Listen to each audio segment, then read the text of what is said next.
LibroFest Metropolitano 2022.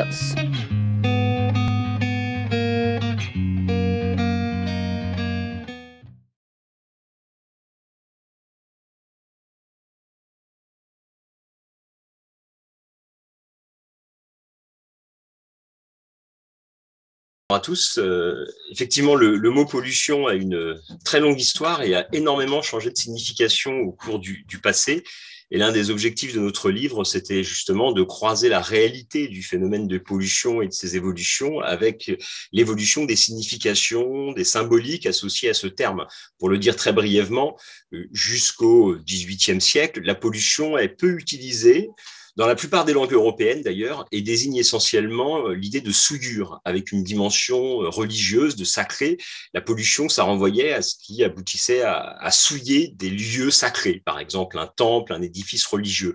Donc le terme pollution avait en fait une signification très singulière, qui renvoyait essentiellement à l'univers du religieux.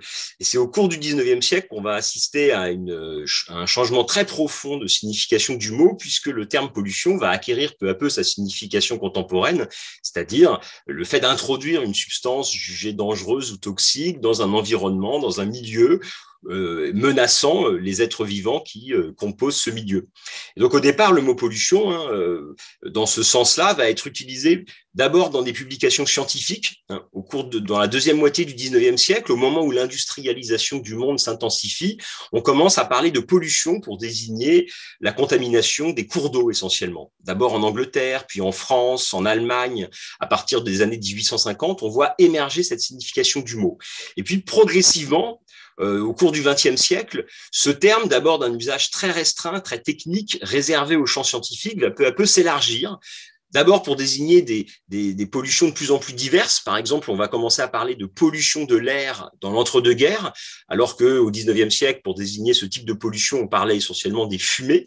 Et puis, au fur et à mesure, le terme va sortir de son arène purement scientifique pour devenir un terme utilisé de plus en plus dans le langage commun. Et là, il y a vraiment une bascule dans les années 70 où on peut dire que le mot pollution, dans son sens moderne, passe du champ scientifique au champ politique et médiatique. Et à ce moment-là, le mot pollution commence à envahir l'espace public. Et depuis 40 ans, en quelque sorte, l'évolution du mot n'a pas cessé de se développer. Les significations du terme de s'élargir. Aujourd'hui, on parle de pollution lumineuse, par exemple. Donc, le mot pollution est vraiment devenu une catégorie fondamentale du débat intellectuel et du débat politique. Et ces significations n'ont cessé de se développer, de s'élargir et de se diffuser dans la société.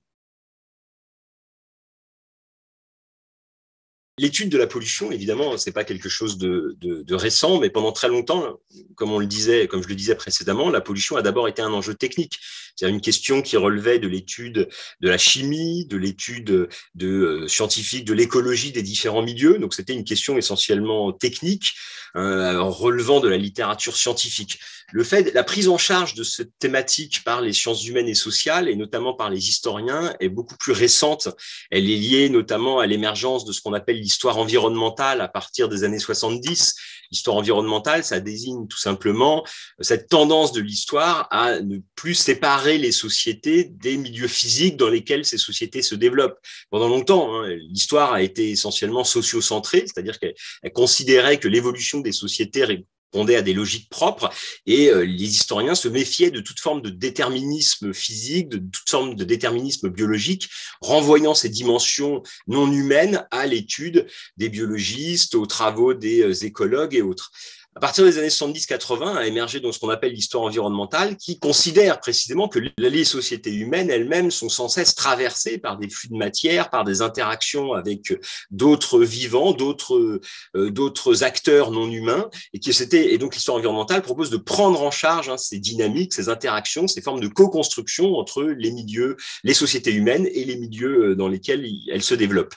Et donc la pollution, depuis les années 70, était une porte d'entrée assez fréquente pour explorer cette histoire environnementale et ces dynamiques sociales et ces interactions entre le milieu physique et les mondes des humains.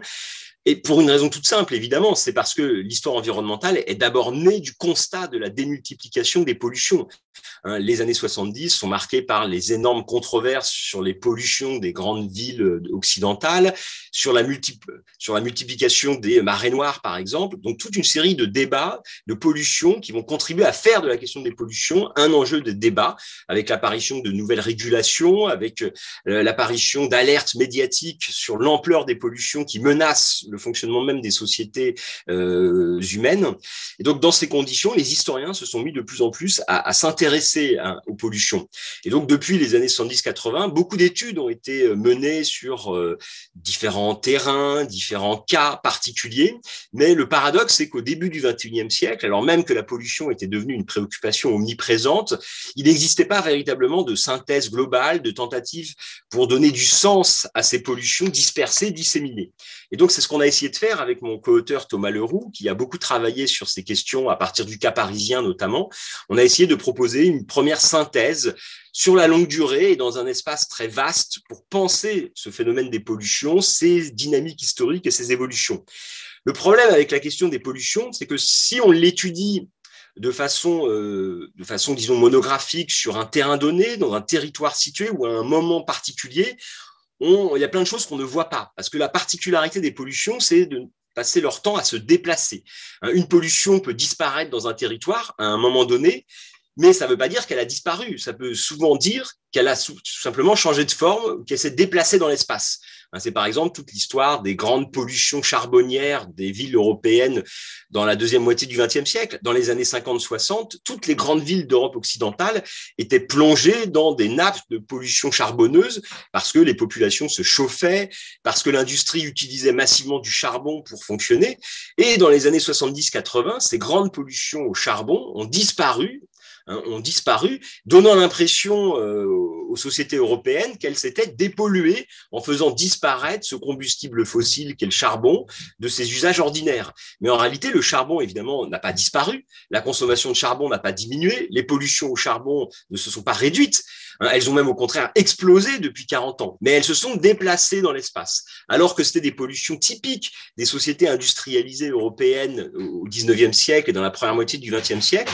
Ces pollutions au charbon, en quelque sorte, se mondialisent et notamment se développent dans de nouveaux pays qui deviennent les ateliers du monde contemporain, où se localisent les activités industrielles auparavant situées en Europe, qui se délocalisent, l'Europe se désindustrialise, et d'une certaine manière, la désindustrialisation a entraîné une diminution des pollutions, mais ces pollutions ne disparaissent pas, en fait, elles se relocalisent dans d'autres territoires. Et c'est toute l'histoire de la Chine des 40 dernières années, la Chine est devenue l'atelier du monde, et donc la Chine est devenue le principal centre de production de pollution charbonneuse à une échelle considérable. On parle désormais du grand nuage brun d'Asie qui est lié à la combustion massive du charbon dans l'industrie chinoise. Or, ces pollutions au charbon, en fait, c'est pas juste une affaire chinoise, parce qu'en fait, ces pollutions, elles sont intégrées aux produits qu'on importe de Chine et qu'on consomme tous les jours.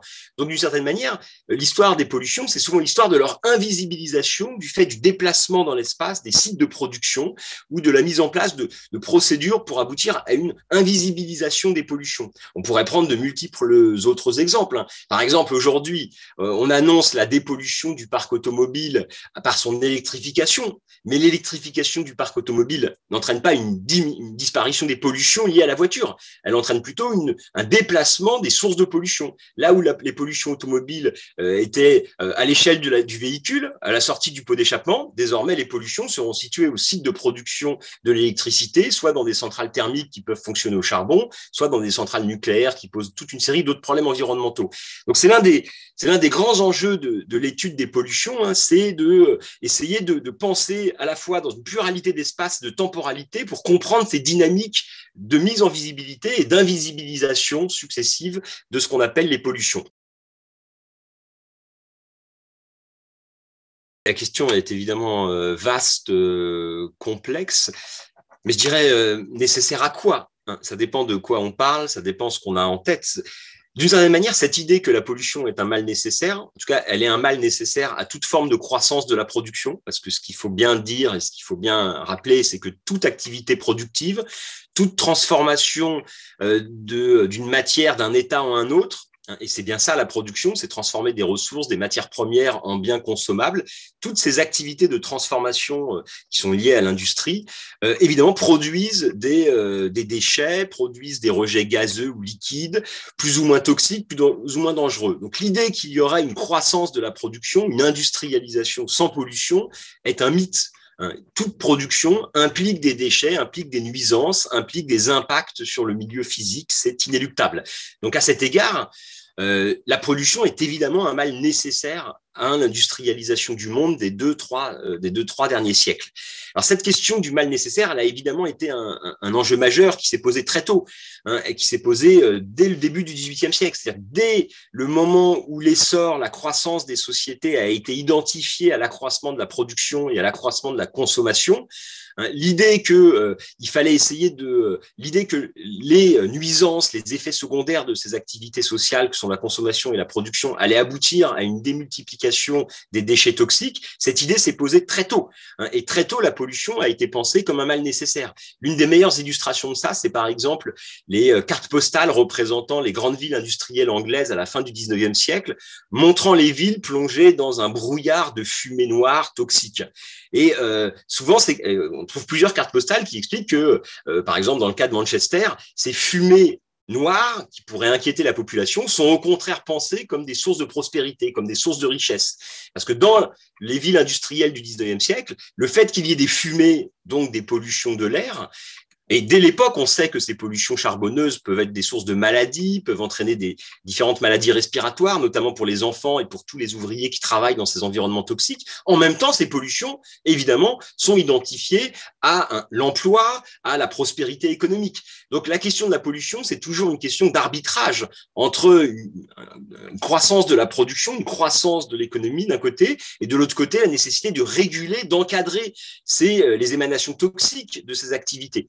Et donc, depuis 2 siècles, en quelque sorte, c'est-à-dire depuis le moment où l'industrialisation du monde est devenue le projet collectif qui porte les sociétés occidentales, puis l'ensemble du monde, ce qui n'était pas le cas avant le XVIIIe siècle, l'idée que la production était un impératif qui allait permettre l'émancipation des individus et la création de sociétés émancipées collectivement, cette idée, c'est une idée assez récente. À partir du moment où cette idée s'est installée dans les sociétés, les pollutions sont devenues en quelque sorte inéluctables et ont été pensées comme un mal nécessaire.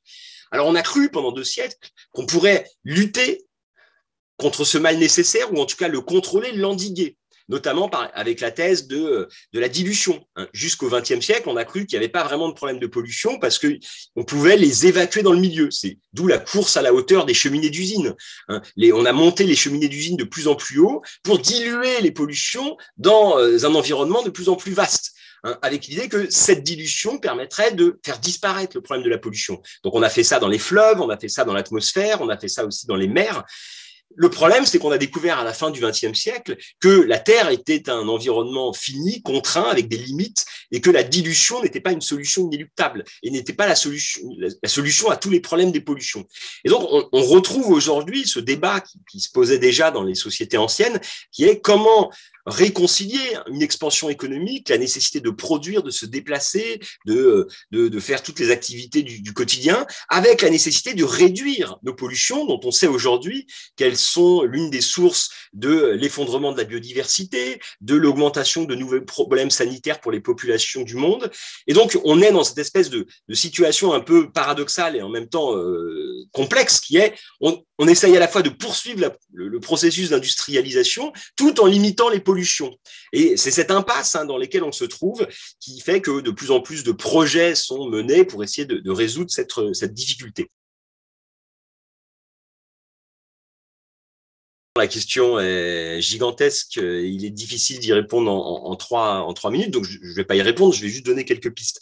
Comme je le disais, aujourd'hui on atteint un niveau de contamination des différents milieux physiques comme des corps des êtres vivants qui atteint un tel niveau que le mythe de la dilution ne fonctionne plus. C'est-à-dire que les scientifiques, les observateurs de cette question constatent qu'il ne suffit plus de croire qu'on pourra rejeter les déchets toujours plus loin pour les rendre invisibles et inoffensifs.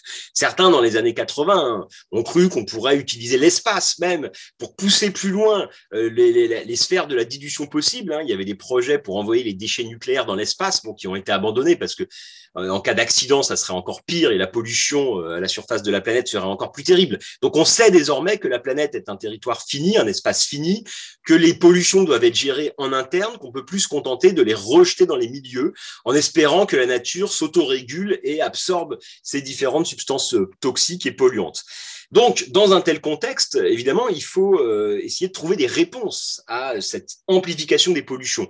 D'autant plus que, et ça c'est un point sur lequel je veux insister, contrairement à ce qu'on croit parfois, les pollutions ne diminuent pas. Certaines pollutions ont disparu, certaines pollutions ont diminué, mais des tas de pollutions nouvelles ne cessent de surgir. Le nombre de produits chimiques mis sur le marché chaque année pour répondre aux besoins des industriels ne cesse de croître. Et les connaissances, les savoirs toxicologiques, épidémiologiques sur l'impact de ces substances sur les milieux et les corps des individus sont toujours en retard par rapport à la mise sur le marché de ces produits.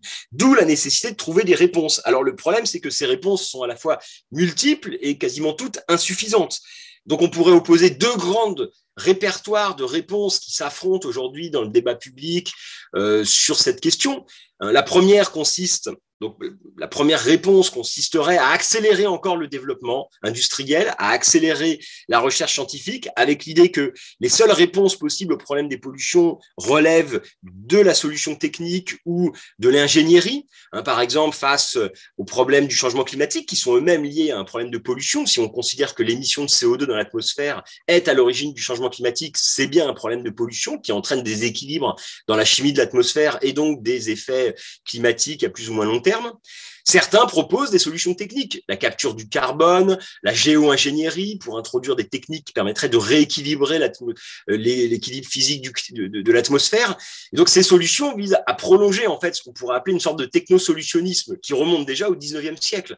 Au 19e siècle, il y avait toute une série de projets d'ingénieurs pour manger les fumées, ce qu'on appelle les fourneaux fumivores, qui devaient en fait capter les fumées elles-mêmes pour qu'elles ne soient pas rejetées dans l'atmosphère. Mais évidemment, ça n'existe jamais, les systèmes techniques qui permettent intégralement de capter.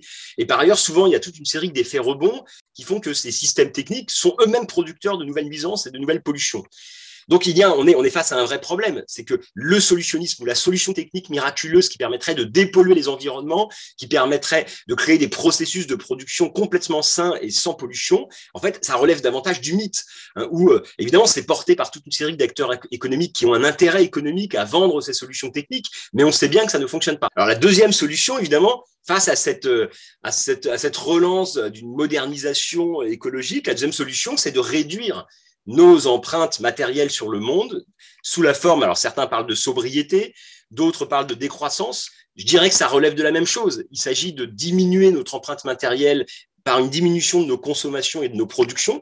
Évidemment, ça pose toute une série de problèmes parce que là, ça implique des modes de réorganisation de nos modes de vie, de nos systèmes sociaux, de nos systèmes économiques, de nos manières de nous déplacer, de nos manières de chauffer, de nos manières de produire. Donc en fait, évidemment, le défi est infiniment plus important et grand que de s'en remettre à de simples solutions techniques miraculeuses qui résoudraient les problèmes. C'est pour ça d'ailleurs que le technosolutionnisme domine dans l'espace public et que les solutions comme la décroissance sont encore perçues avec beaucoup de méfiance. Mais face à l'ampleur des pollutions qui caractérisent le monde actuel, il n'y a pas vraiment d'autre solution que réduire toute une série de secteurs d'activité, toute une série de pratiques sociales à l'origine de pollution et de toxiques dans les milieux physiques.